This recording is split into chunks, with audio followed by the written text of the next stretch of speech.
Bueno, muchas gracias a todos y a todas. La verdad que empiezo por expresar mi agradecimiento y también mi admiración. Lo tengo que decir porque hemos participado en estos años en varios congresos, foros, encuentros en diferentes municipios de la provincia de Buenos Aires. Hemos participado también de congresos y encuentros educativos organizados por la provincia, pero yo creo que es tremendamente destacable, pero además es acertado y no se me ocurre más oportuno organizar desde un municipio, el municipio de San Martín, un congreso de educación. Es el primer congreso de educación que se lleva adelante acá en San Martín y que San Martín está obviamente asociado como municipio con la industria, con las pymes. La verdad que es un distrito realmente con mucha efervescencia productiva de laburo. Es un distrito donde hay durante el último tiempo, y acá nos acompaña hoy, y también le tengo que agradecer a San Martín que nos lo haya cedido a nuestro ministro de Infraestructura, de Obra Pública, Gabriel Catopodis. Se destaca Fer, Nancy, Cato, por el trabajo que se ha hecho en materia de obra pública, por la planificación urbanística, por tantas cosas, por el trabajo en los barrios populares, por cuestiones de seguridad, pero es un distrito que al cargarse la organización de un congreso de educación, también muestra las prioridades de un gobierno, ¿no?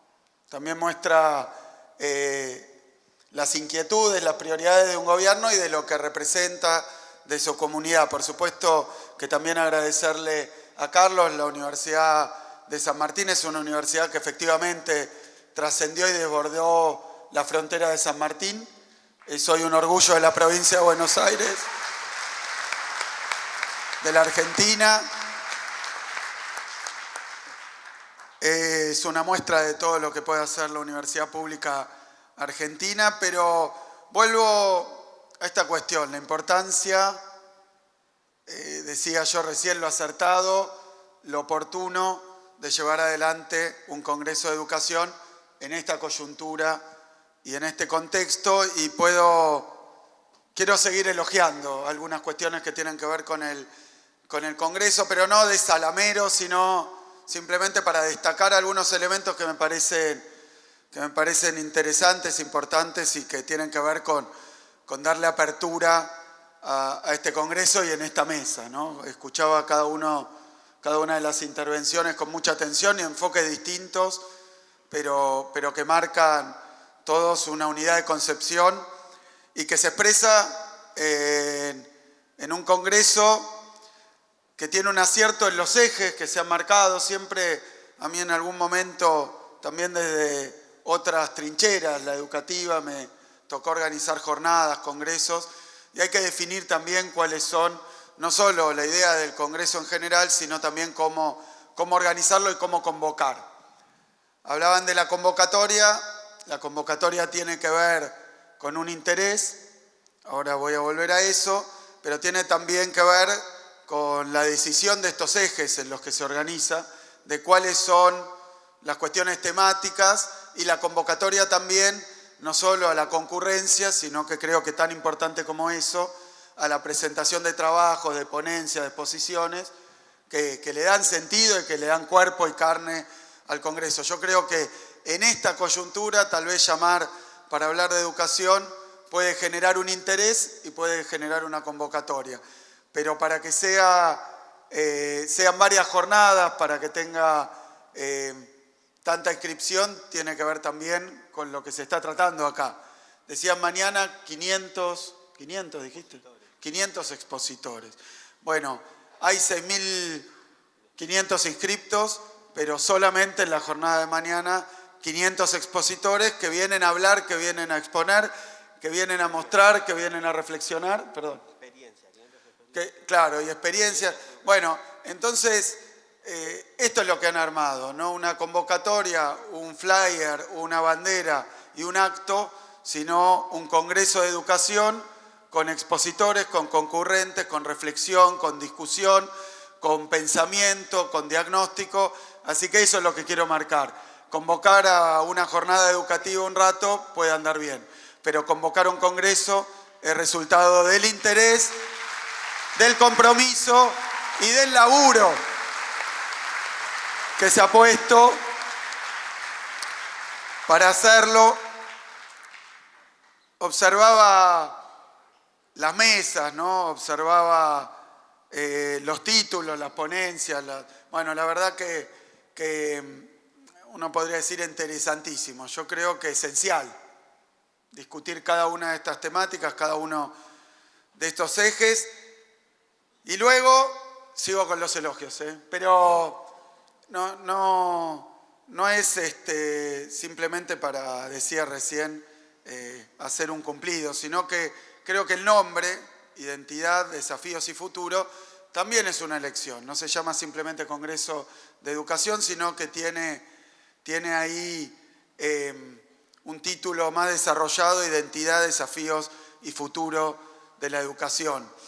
Me parece también importante, por eso voy a organizar la exposición relativamente breve para cumplir un poco con los tiempos, con esas palabras, identidad, desafíos y futuro de la educación, me permito decir, en la provincia de Buenos Aires, en la Argentina, ¿por qué no? Porque me comentaba Nancy recién que hubo interés y presencia más allá de la frontera, no de San Martín, ni siquiera solo de San Martín, sino también de la provincia, más allá de la provincia de Buenos Aires, que hay expositores de otras provincias, de otros lugares, así que voy a hablar un poco de identidad, desafíos y futuro. Pero antes de hacerlo, un comentario más sobre la magnitud, sobre la cantidad, ¿no? Estábamos hace un tiempito en un teatro ahí en La Plata, también en una apertura a la que me invitaron. Tardé más de 30 segundos en decir que sí, pero lo importante, más allá de decir que sí, es coordinar agendas y poder tener presencia. Esta era de formación política. Un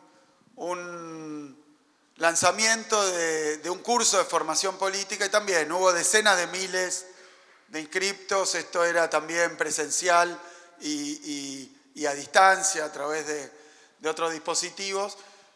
Decenas de miles de inscriptos. Y uno, la verdad que cuando ve estos números inmensos, Congreso de Educación gratuito, pero también no curricular, no tiene probablemente más retribución que asistir, que compartir, que escuchar o que opinar y que ejercer ese trabajo colectivo. Bueno, que tenga 6.500 inscriptos, a veces, lo dijo Fer así, a veces sorprende, son números muy grandes. Y desborda la planificación de la organización. Alojar 500 expositores simultáneamente, obviamente, es un desafío para la organización que cuando seguramente se publicó se pensaba en una dimensión más pequeña y después desborda. Quiero referirme a esa sorpresa que nos produce, que haya tanto interés en la formación política, en un congreso educativo, y uno lo ve reproducirse sobre varias temáticas, en varios formatos, por lo menos en la provincia de Buenos Aires. Mucha, pero mucha afluencia de público, mucha inscripción, mucho interés. Y sorprende. Entonces quiero basarme en esa sorpresa, que sé que es una forma de decir y de festejar y de poner de relieve, ¿no?, una convocatoria tan amplia. Pero quiero hablar de la idea de sorpresa, que repito, no es para ser literal, pero bueno, miles y miles de inscriptos en diferentes actividades que son completamente no curriculares y no retribuidas ni remuneradas, sino simplemente, permítanme decir una palabra interesante, creo que es un congreso donde la inscripción refleja no solo interés, ni siquiera preocupación, sino también conciencia, una participación más comprometida, compromiso, finalmente, una palabra que creo que en las experiencias como la que estamos viviendo en la Argentina hoy y en buena parte del planeta, tenemos que ponerle el verdadero nombre: militancia. Eso es una expresión de la militancia.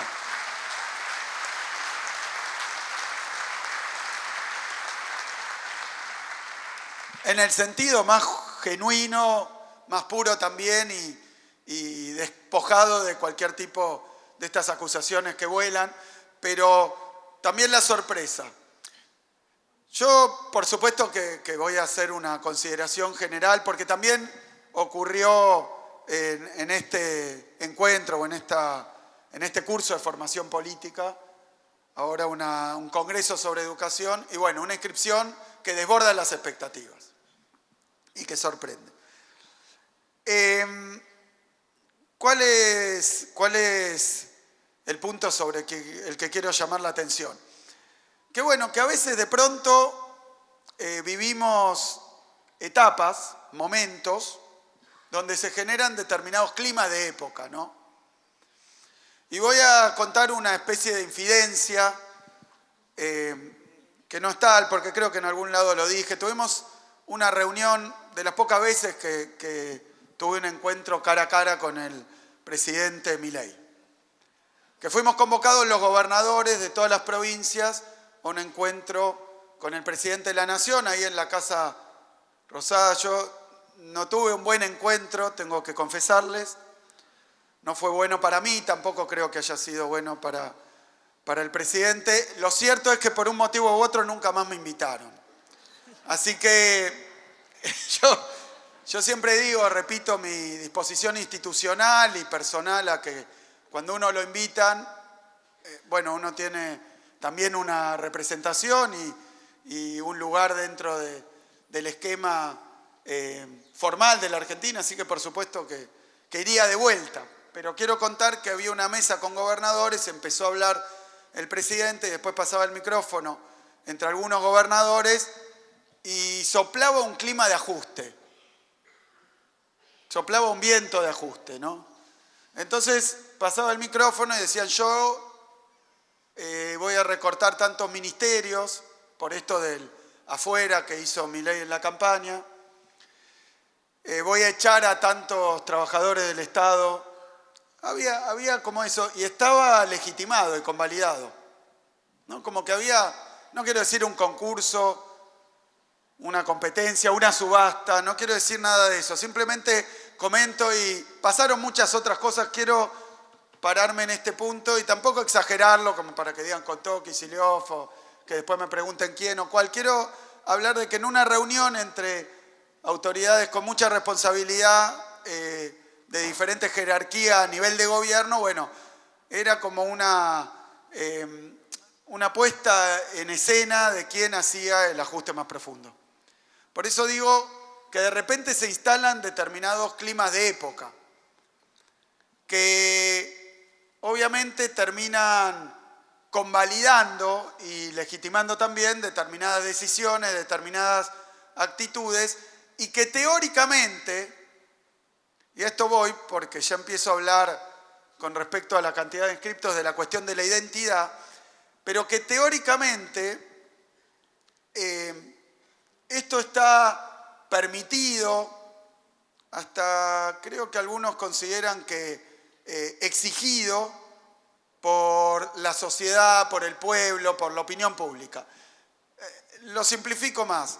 Milei hizo una campaña hablando del ajuste, gana en el balotaje, entonces hay algunos que piensan que son momentos de ajuste, generalizado, indiscriminado, incluso el que no ajusta estaría infringiendo una suerte, no ya de clima de época, opinión general, sino prácticamente, como decía, imperativo, necesidad, hay que ajustar. Y entonces se impone esa idea, que se impone en el marco de los discursos, en el marco de las ideas, y a veces uno dice de la opinión pública. ¿Qué sé yo? ¿Qué sé yo? Porque que lo digan mucho en los canales de televisión de determinado sector no quiere decir que sea la opinión generalizada. Y me atrevo a decir, incluso que lo hayan votado a Milei en el balotaje con su motosierra, y hablando de ajuste, no sé si se traduce directa o inmediatamente en que hay que ajustar todo, hay que echar a todo el mundo, cerrar el Estado, no sé. Y digo, bueno, este es el planteo. ¿Cómo se instala que determinadas cuestiones forman parte de una sensibilidad de época, de un clima de época, de convicciones, de novedades, de cambio? Vos hablabas un poco, Fer, no sé qué nombre le pusiste, no llegué a notarlo, pero bueno, como una nueva etapa donde hay cosas nuevas. Bueno, pero entonces yo me animo a decir, primero, Milei en la campaña habló de mercado de órganos. Lo dijo. ¿Habla algún diputado de su espacio político de la no obligatoriedad de la enseñanza, de la educación? O sea, tirar a la basura la 1420, pero tirar a la basura, ya que están, a Sarmiento, a Alberdi, a Roca, a toda la tradición liberal de la que supuestamente ellos se nutren. Entonces, quería tomar este punto, que tiene que ver con esos discursos que se instalan, esas opiniones que se tratan de hacer pasar por la opinión general y luego que se convierten en mandatos, en imperativos bastante extraños, bastante novedosos, pero estoy convencido de que equivocados. Y sobre eso quería llamar la atención. ¿Qué pasa si la conciencia, y digo más que eso, si el sentimiento de nuestra sociedad no es ese, de nuestro pueblo no es ese? Y entonces hay gente diciendo, bueno, llegó el momento donde todo el mundo está de acuerdo en que hay que ajustar. Entonces podemos seguir, como Milei planteó la dolarización, que hay que ceder la soberanía monetaria. Como en la campaña alguno tiró, barbaridad tras barbaridad. Entonces yo me permito cuestionarlo y cuestionarme también a veces la instalación de esos supuestos consensos de época como si fueran verdades que luego generan conductas. A ver si todo esto no es una gran estafa. A ver si no es una enorme curva que se están comiendo algunos dirigentes políticos, algunas representaciones, y dicen, no, bueno, ahora todo el mundo quiere que, porque, por ejemplo, Milei ganó en el balotaje. Yo creo que es más difícil, más complejo y más sofisticado el asunto. Y me atrevo a decir, bueno, yo con la misma legitimidad puedo decir que en Provincia de Buenos Aires hubo una elección al mismo tiempo prácticamente, donde básicamente no es que no dijimos eso, dijimos lo contrario. Lo contrario. Cuando Alberto hablaba de que hay una legitimidad o que hay un acompañamiento o que hay un mandato, y bueno, es porque nosotros también fuimos a elecciones y no salidos de un canal de televisión o de una mesa de panelistas o de un Facebook o un Twitter, sino que lo hicimos después de 4 años de ejercer el gobierno de la provincia de Buenos Aires con determinados principios, con determinados valores, con determinadas banderas. Recorrimos toda la provincia más grande del país, diciendo que veníamos acá a hacer lo contrario, que nos votaran no para achicar el Estado, sino para llegar con más salud, con más educación, con más seguridad,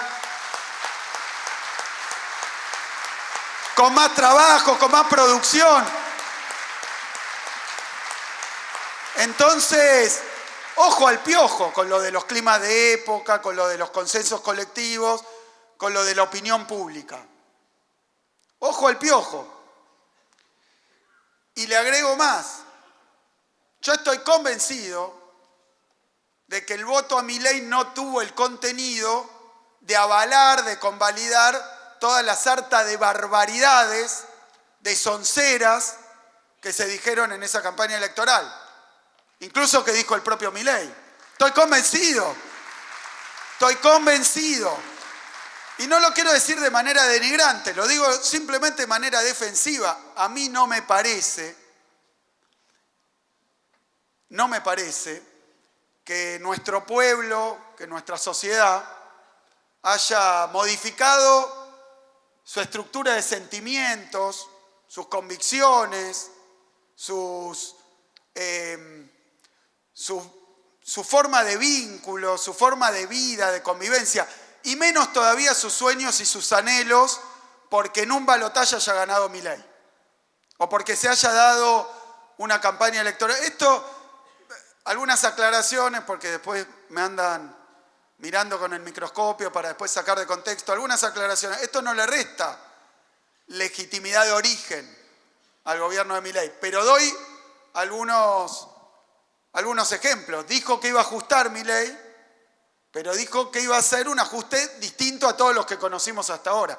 Porque la sociedad argentina, los que vivimos, bueno, yo medio siglo, tenemos una historia de ajuste. Cuando dicen el ajuste, bueno, no es que apareció un pensamiento económico brillante, novedoso y original y nos vinieron con la panacea. De ajuste, la sociedad argentina tiene una larga historia de ajuste, de sacrificios y de frustraciones por esos ajustes y esos sacrificios.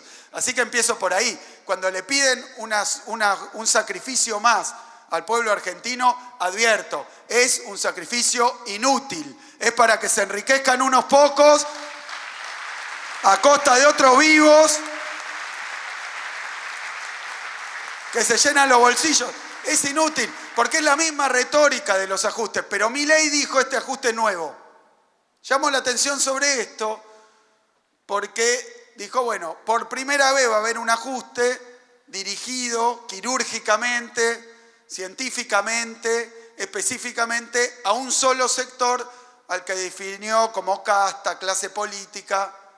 Así que él pidió el voto para ajustar, pero para ajustar a un sector del que yo estoy convencido que la mayoría de los votantes de Milei tenían la certeza de que no pertenecían a ese sector que iba a ser objeto del ajuste. O sea que sí se lo votó para ajustar a otros.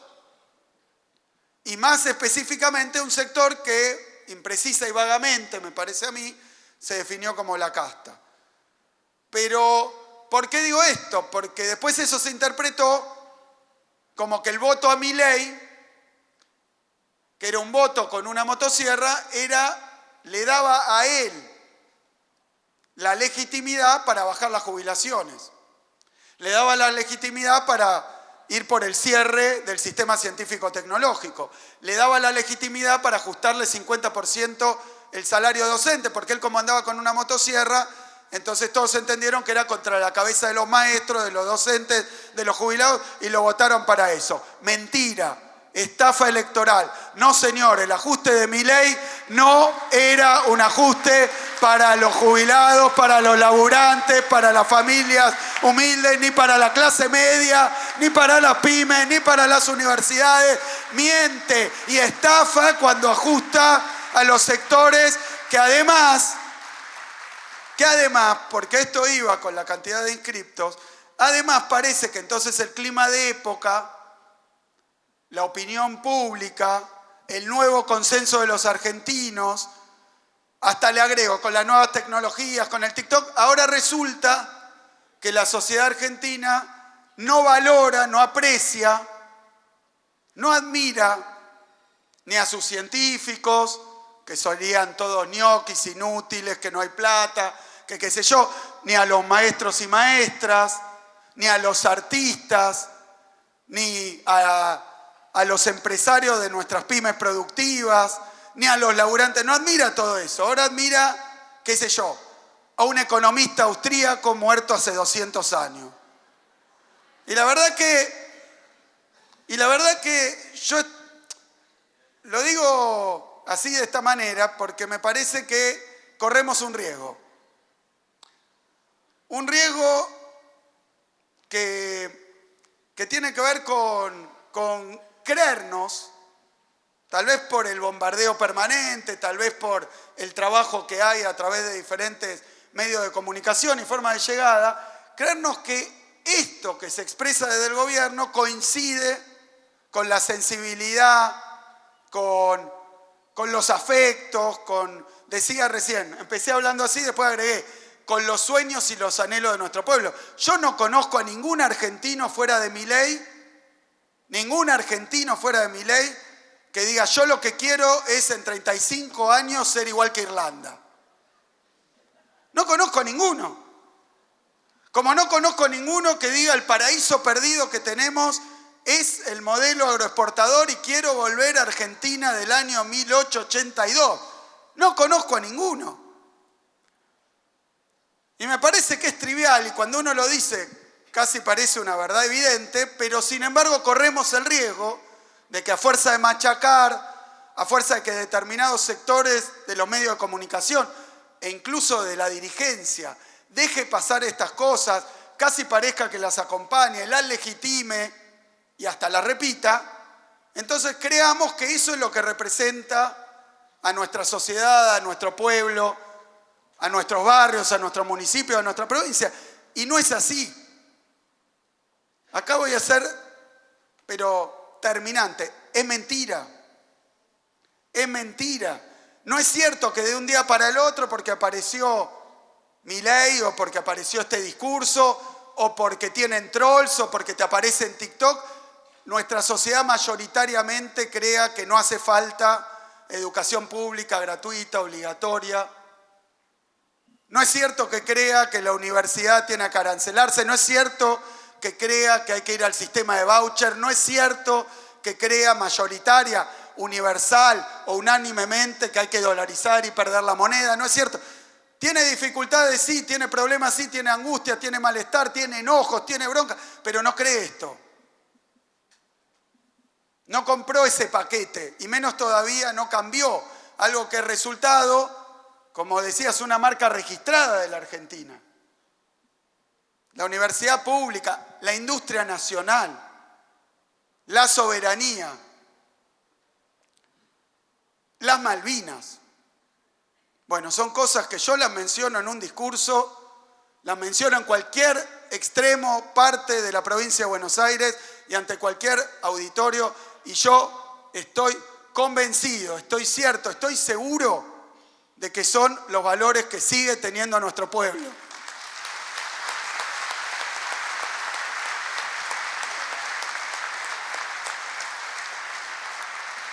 Y que cuando la derecha, en cualquiera de sus versiones, aún en esta estrafalaria, bizarra, extraña, pero cuando ataca a la escuela pública, lo hizo el gobierno que nos precedió, que empezó con que los pobres o los sectores populares o los laburantes no llegan a la universidad.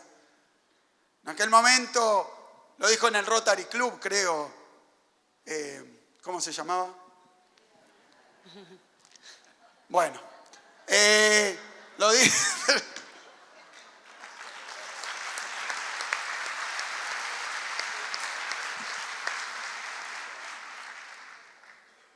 Después Macri que dijo, ¿para qué abrieron tantas universidades en el conurbano?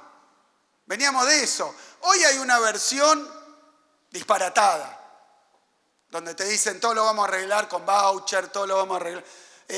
Nada, cualquier disparate insostenible, que si tuviera enfrente algún comunicador o a veces algún dirigente que le pueda dar la discusión, por eso nunca van a los lugares donde pueden aparecer esas discusiones. Es todo insostenible lo que están diciendo.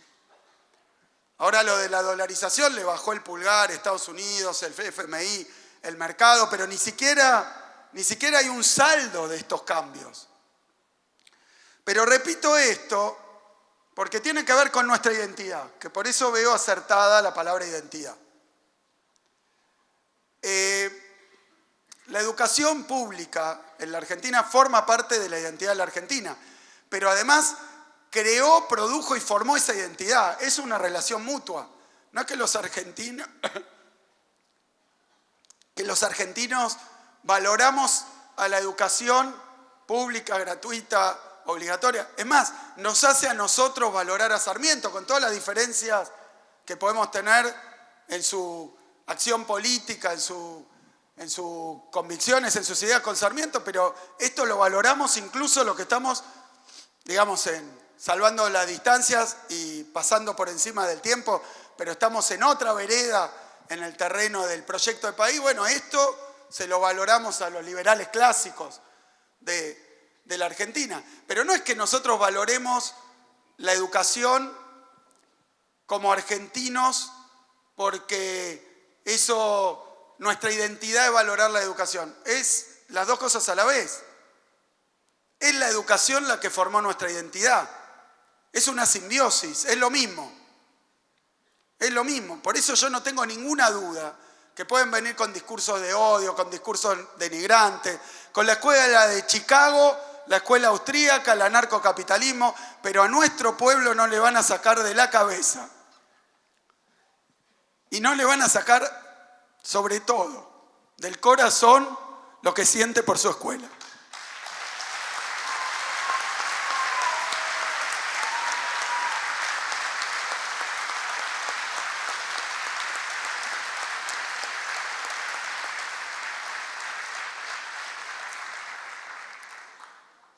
Entonces ahí, como decía, hay un riesgo. Dije, comerse la curva.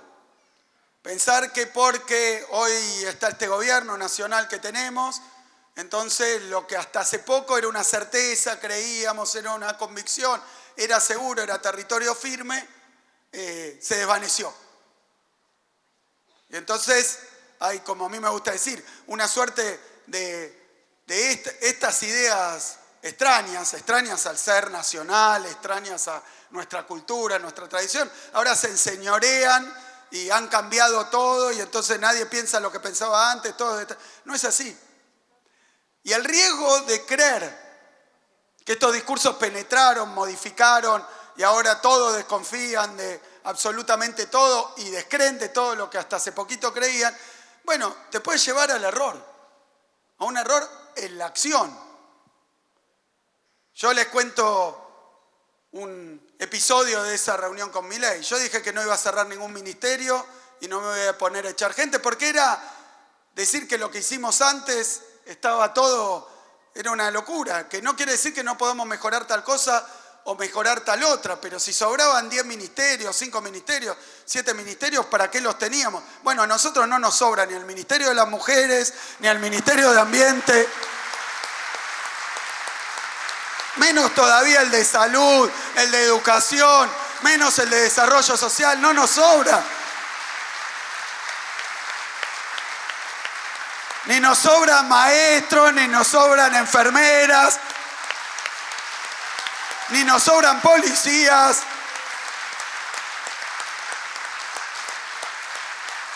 No nos sobran, no faltan. Entonces, y lo digo también con datos, la provincia de Buenos Aires particularmente es la que menos trabajadores y trabajadoras del Estado tiene cada 1000 habitantes o por habitante, como quieran medir, es la que menos tiene, es la que menos gasta. Es la que menos gasta por habitante, la que menos recursos tiene por habitante de toda la Argentina. Es la provincia de Buenos Aires. Así que el ajuste de la General Paz para allá, para donde quieran, pero en la provincia no podemos darnos el lujo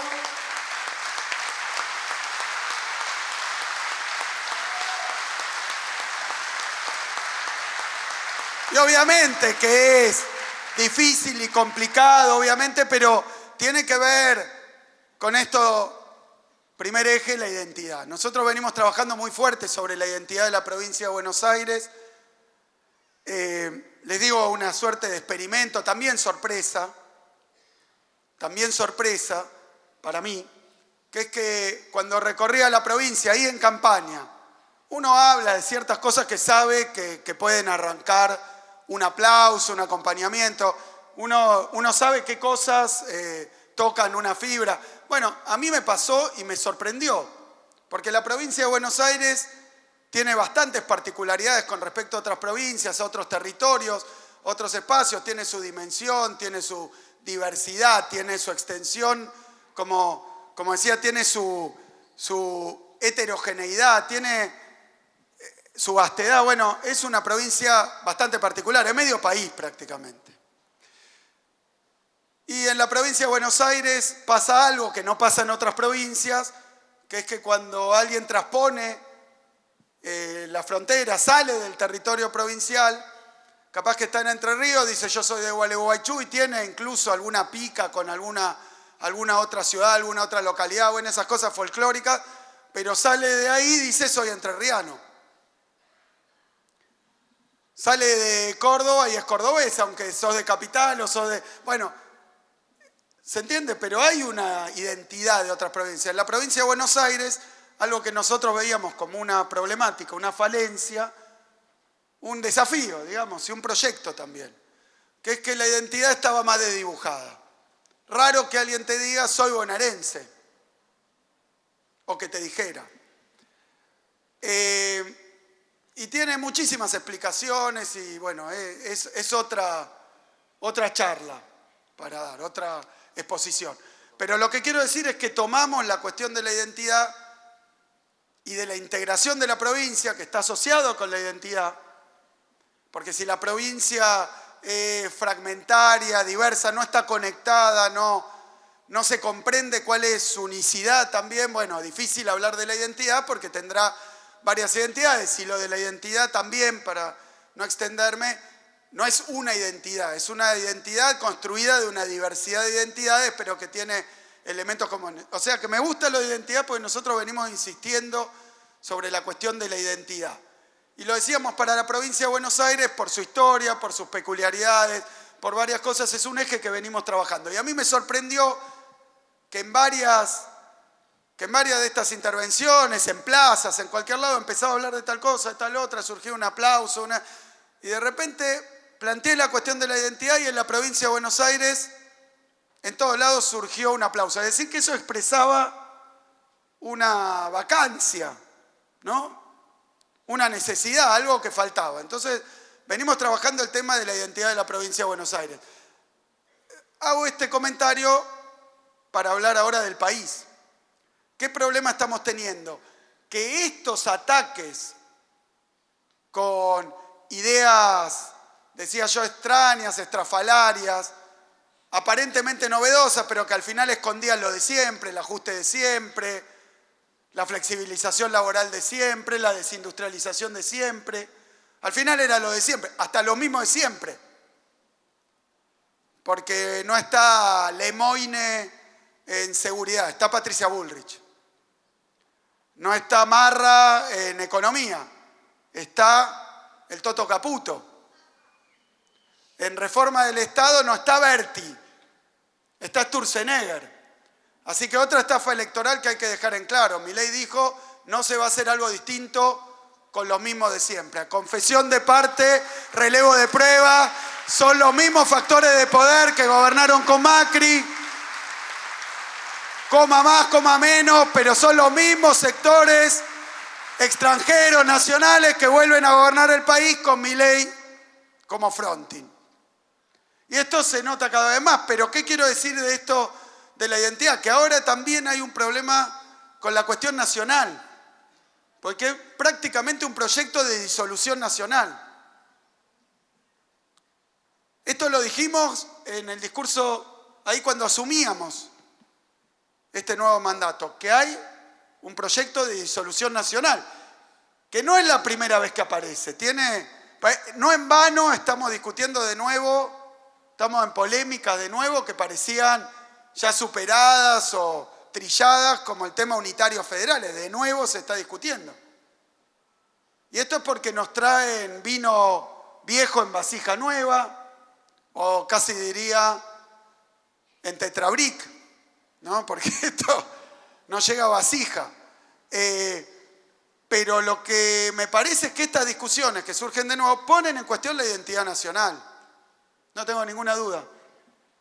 ¿Y cuáles son los factores aglutinantes, las ideas fuerza las banderas que conforman la identidad nacional. Está en juego y está en discusión. Por eso agrego a lo que venía diciendo antes.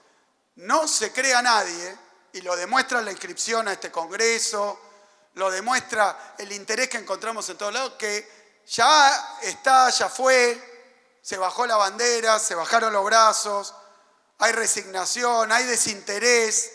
Al revés. Yo creo que si algo podríamos imaginar que esto deja de bueno, si algo deja de bueno, es que nos da la oportunidad de discutir de nuevo, a fondo, reflexionar y reafirmar algunos elementos de la identidad nacional, de la identidad, por supuesto, provincial, y también de la identidad política. Algunas cosas que, tal vez porque creíamos ya tan claramente establecidas, tan sólidas, no se volvían a discutir. Así que digo, bienvenido. Vamos a discutir de nuevo. El pueblo argentino defiende las Malvinas y está contra Thatcher. El pueblo argentino no quiere privatizar ni vender la universidad, quiere la universidad pública y gratuita. El pueblo argentino quiere industria nacional, no quiere rifar la producción local. El pueblo argentino quiere trabajo con sueldo, con derechos. El pueblo argentino quiere ciencia propia, nacional y soberana. El pueblo argentino valora lo que algunos llaman igualdad y a mí me gusta llamar todavía justicia social. Justicia social.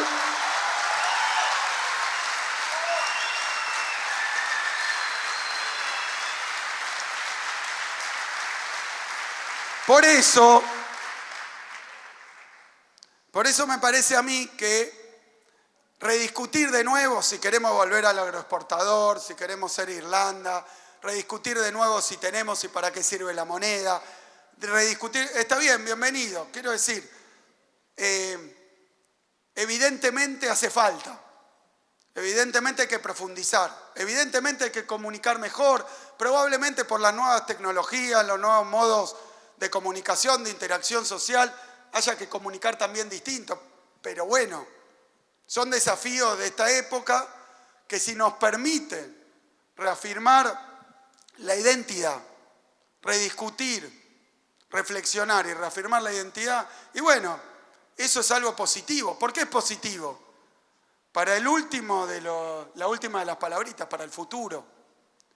Es positivo para el futuro, porque lo que queda claro acá es que nosotros tenemos que establecer que los que están contra la escuela pública, que los que están contra la soberanía nacional, que los que están contra la justicia social, no representan a los argentinos. Pueden haber ganado una elección, pero no representan a la mayoría del pueblo argentino. Y esa es la discusión que tenemos que dar. Y tenemos que encontrarle el tono, la forma, tenemos que encontrarle el canal, el modo, pero hay que dar esa discusión. Porque es un tema de legitimidad. Y repito, no vengo a agotar una discusión ni de sociología política o electoral. Vengo a decir simplemente esto que tiene que ver con los desafíos, con la segunda palabrita, identidad, desafíos y futuro. La segunda palabrita habla de desafíos que me parece algo central, discutir los desafíos. Lo dijo Alberto porque es un imperativo que tenemos en la provincia de Buenos Aires. A nosotros siempre nos gusta contar que cuando recibimos la provincia teníamos destruida la infraestructura escolar, teníamos destruido el salario docente en la provincia de Buenos Aires, teníamos destruido también la autoestima del sistema o muy atacada, teníamos cuestionado. Bueno, y entonces había que iniciar un proceso de reconstrucción, que yo decía que la reconstrucción era una etapa, no por una cuestión de secuencialidad, sino por una cuestión de decir, bueno, si están rotas todas las escuelas, hay que arreglar todas las escuelas. Obviamente que esto tuvo episodios tremendos como lo de Sandra y Rubén, pero obviamente que eso es un botón de muestra de una situación de un abandono, de un despojo, de una verdadera desinversión esencial en nuestra infraestructura escolar. Había que reconstruirla. Cuando cuenta el intendente Fernando que acá se hicieron nuevas escuelas y no se hacían hace un montón de tiempo, yo digo que nosotros nos propusimos reconstruir el sistema educativo. Un elemento fue la infraestructura escolar y se trataba de arreglar las escuelas. Problema que teníamos, el sistema mismo, el gobierno mismo no sabía el estado de la infraestructura escolar. Tuvimos que hacer un censo para ver el estado de los edificios. ¿Por qué? Porque si los gobiernos, o particularmente el último gobierno, el anterior al nuestro, no pensaba invertir un mango, mejor ni saber a dónde había que haberlo invertido. Entonces ni siquiera estaba el conocimiento y la información. Entonces hubo que hacer un censo de la infraestructura escolar. ¿Y qué nos dio ese censo? Que había que hacer inversiones, algunas lo llamamos escuelas a la obra, pero que algunas tenían que ver con riesgo de vida en las escuelas. Lo que tiene que ver con el gas, con la electricidad, con la mampostería. Bueno, había escuelas en condiciones deplorables donde no se podía laburar, no se podía ir a estudiar. Bueno, con eso, entonces ese era un paso. Y entonces largamos un programa Escuelas a la Obra, que se dedicó justamente a resolver problemas de infraestructura escolar en toda la provincia de Buenos Aires, en conjunto con los distritos. Bueno, 7.800 creo que son, 7.800 obras terminadas en todas las escuelas de la provincia de Buenos Aires, 227 nuevas escuelas, ampliación del sistema educativo, 500 escuelas hechas de cero porque estaban destruidas, 1.000 aulas nuevas. Bueno, esto fue un trabajo de reconstrucción. Reconstruir el salario docente, reconstruir la carrera docente, pero después, como bien lo dijo Alberto, transformar, mejorar. Y acá está un punto que a mí me parece central, porque también nos meten en falsos dilemas o falsas disyuntivas. Nos dicen, bueno, la educación pública tiene problemas. ¿No? Hay problemas tanto en la calidad educativa, en la lectocomprensión, hay problemas, obviamente. A mí me gusta plantearlo varias veces porque esos problemas, la gran mayoría de esos problemas tienen una fuente que es el de financiamiento del sistema educativo por gobiernos como el de Vidal y Macri, como el actual, como tantos gobiernos que desfinanciaron el sistema educativo. Eso genera un deterioro. Después vienen los mismos tipos y te dicen, che, qué mal que está la escuela. Claro, la destruiste vos desinvirtiendo en la educación. Claro, la abandonaste vos con un proyecto privatizador. Nunca te ocupaste, pero ¿cuál es el problema? Ven el diagnóstico como si vinieran de Marte y dicen que hay que hacer, cerrarla, anda mal.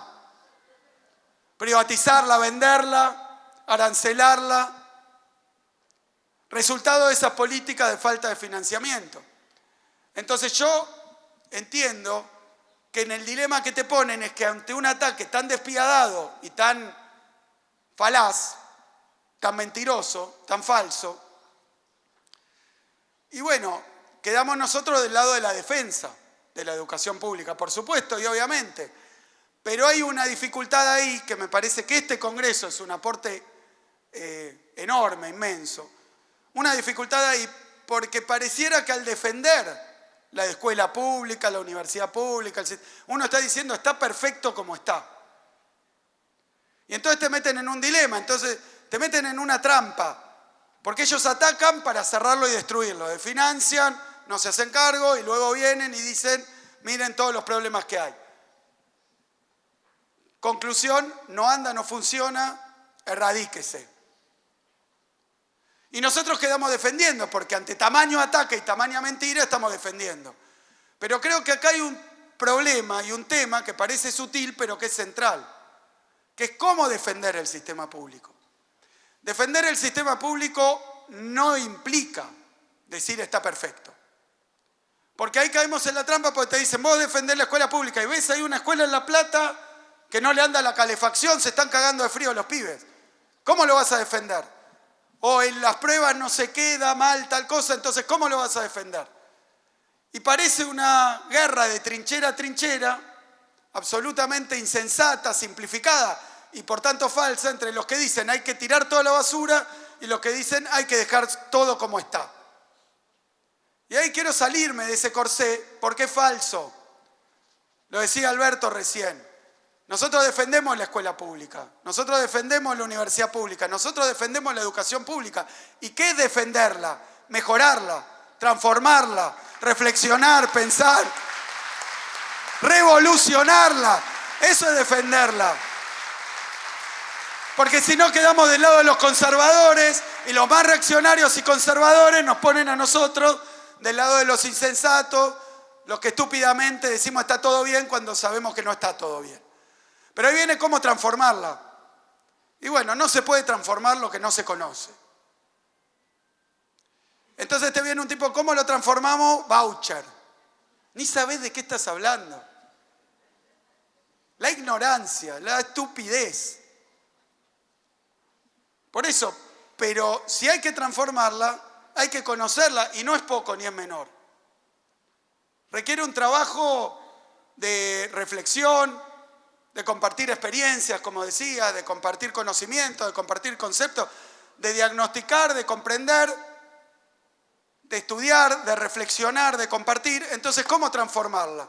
Primero conociéndola mejor. Y estos encuentros donde se toman todas estas temáticas, donde aparecen las experiencias, donde se habla de esto, y bueno, es fundamental para transformarla. Es el insumo central de ese proceso de transformación. Conocerla. No se puede transformar lo que no se conoce. Segundo, no existe transformar desde afuera. Desde afuera, con el serrucho, con el martillo, con la motosierra. Aún la mejor propuesta de renovación, de modificación, si viene desde afuera y viene desde arriba, les aseguro que no sirve. No sirve, no va nunca al tuétano, no cambia conductas, no cambia actitudes, no cambia hábitos, no cambia relaciones, no va a funcionar. Aunque venga un experto internacional, dice, che, ahora hay que hacer esto, y te lo ponen ahí adelante, no va a funcionar, no es así. Ningún proceso de transformación profunda, real, que sea una transformación que conserva lo bueno, modifica lo que hay que cambiar, modifica lo malo, quita. Bueno, no se hace así. Entonces yo creo que hay un elemento central para la transformación que es el conocimiento, la comprensión, el diagnóstico del sistema. Pero hay otro elemento de la transformación que es que para que la transformación funcione, para que pase y para que sea una transformación que mejora, tiene que ser desde adentro. Y para que sea desde adentro, tiene que involucrar a los actores, a los protagonistas del sistema educativo. No se puede hacer una transformación extrínseca, externa, que venga como una imposición y desde arriba. Así que lo digo de otra manera. Transformar se hace desde abajo y desde adentro, no desde arriba y desde afuera. Así que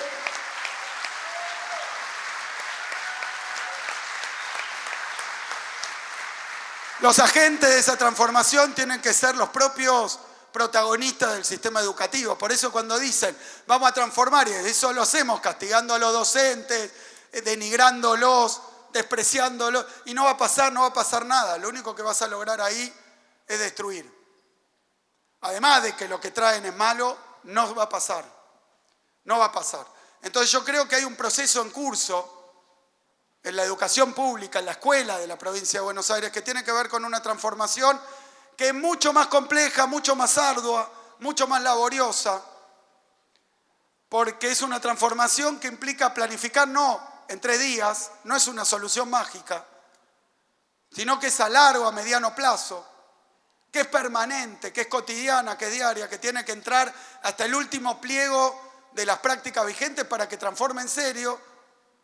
Es una transformación que no pretende venir con la verdad, sino que aprende del proceso de transformación y se modifica en sí misma.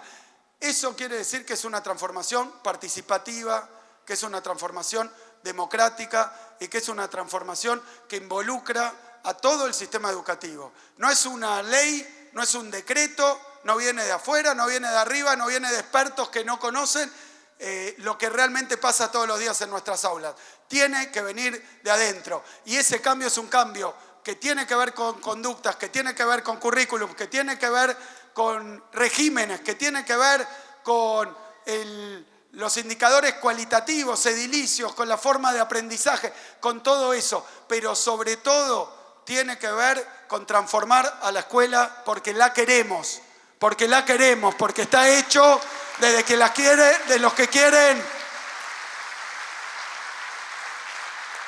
respetan a sus docentes, a sus auxiliares, a las familias, a los pibes, a los directivos, a los inspectores, a todo lo que conforma nuestro sistema educativo. Y creo que por eso no se puede transformar lo que no se conoce, menos se puede transformar lo que no se quiere y no se ama. No se transforma de esa manera se destruye.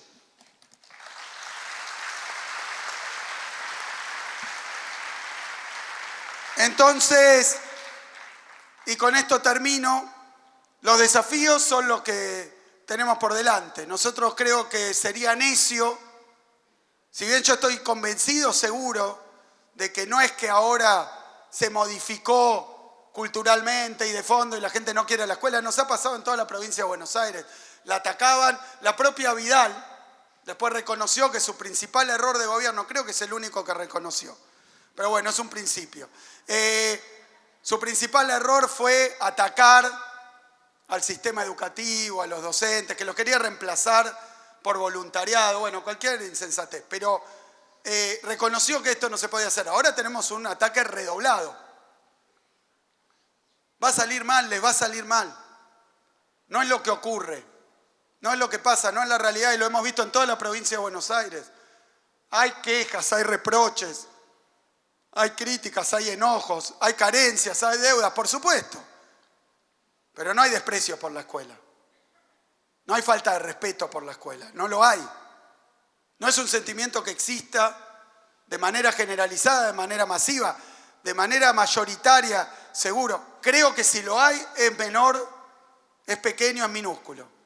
Entonces no es así, no es lo que está pasando otra cosa. Ahora, ¿qué respuesta tenemos que dar? Reconocer lo que falta. Y acá se hablaba sobre el futuro. El futuro no está escrito. El futuro no está escrito. No, nadie tiene la bola de cristal, dice alguno, pero es que no está escrito. No es que uno te dice, ¿y qué va a pasar? ¿Y cómo va a ser? ¿Cuánto va? ¿Cómo va a seguir? ¿Qué va a pasar? ¿Cuánto va la gente a decir tal cosa? ¿Qué? Te preguntan todo eso. Bueno, ¿cuál es mi respuesta? No está escrito. No es que yo no lo comprenda, no lo sepa, no lo vea o no lo pueda imaginar. Es que no está escrito. Porque pensar que está escrito y esto va para determinado lugar solo es una convocatoria a la inacción, a la desorganización, a la desmovilización. Finalmente al egoísmo, al individualismo. Bueno, esto se va por la banquina, o esto sigue, o le dan la plata, como si todo fuera externo. Entonces, ¿cuál es mi respuesta y mi reflexión sobre lo que se trata en este congreso? Que el futuro no está escrito. Que sí que puede ser muy malo, pero también puede ser muy bueno. Entonces, ¿qué problema tenemos cuando te dicen qué va a pasar? ¿Qué problema hay intrínseco en la pregunta? Que lo que va a pasar no es algo que dependa de un saber o de una idea en base a un conocimiento o una ciencia. Es otra cosa. Lo que va a pasar en la Argentina, lo que va a pasar con este gobierno nacional, lo que va a pasar políticamente, lo que va a pasar económicamente, productivamente, socialmente, es producto y va a ser producto de una construcción social. Es nuestra responsabilidad, no viene de afuera, no está escrito en Nostradamus o no está escrito en ¿cómo se llama?